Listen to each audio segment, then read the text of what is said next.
invite Mr. Taaj Daliran to take the floor for 5 minutes. Sorry.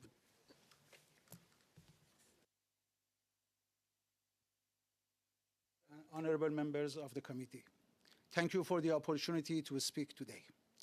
Dr. Pakdel and I will be sharing the allotted time between the two of us. We stand before you as victims and witnesses to the suffering and courage of millions of Iranians. We come carrying their voices and their urgent call to act in what has become the darkest chapter in recent human history before our eyes. Dr. Pakdel now will provide examples of systematic repression by this regime. Thank you. Dr. Pakdel, you have the floor. You continue. Yes. Sure, thank you. Under the Islamic regime in Iran, human rights violation into the fabric of the regime's ideology. The regime views itself as a transnational Islamic project and has 1979 to 1981, around 10,000 opposition members were executed. Violence was the regime's method of consolidation. 1988, prisoners serving long sentences were secretly executed by the death committee. Up to 5,000 prisoners were killed. Even remaining faithful to one's beliefs was treated as a crime. 1999 to 2003, students seeking press and political freedoms were attacked in their dormitories, beaten, arrested, and killed. Even universities were treated as battlefields. 2009, during Green Movement protests, the regime tried to break the protesters physically and psychologically through killing, sham trials, and sexual violence. Electoral integrity was systematically denied.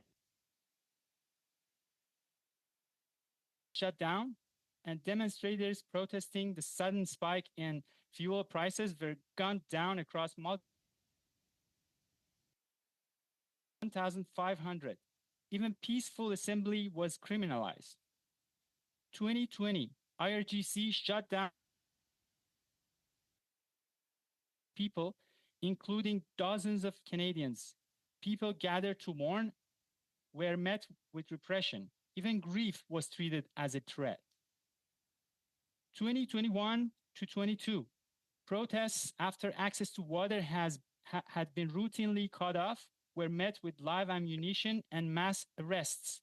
Even thirst was criminalized. 2022 to 23, after Mahsa Amini was killed, a woman-led uprising swept the country.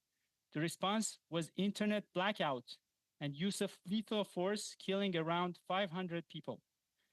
Gender-based violence was legitimized. And finally, January 2026 to present, economic pressure made life unbearable and millions began to protest. The regimes used systematic violence, killing more than 30,000 people. The world just witnessed a grave crime against humanity. Back to Mr. Daliran, please. When a state wages violence against its own population, responsibility is no longer optional.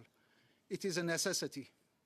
Regimes like this cannot be restrained by unarmed civilians alone.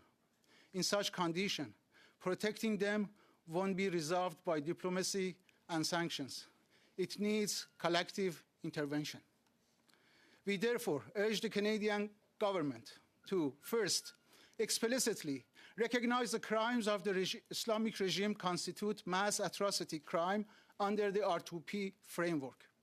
Second, publicly reaffirm Canada's position that the state's sovereignty cannot be invoked to shield mass atrocity crimes, and the international community must act when a state massacres its own people. Third, press the UN Security Council to enact all measures available under R2P's third pillar, including collective military intervention. Give the peaceful and diplomatic efforts have proven insufficient to protect Iranians. And in closing, history will judge all of us, not by our words, but by whether we acted when confronted with injustice. The Iranian people have shown the world what bravery looks like. Now they are asking the world to stand with them. Thank you.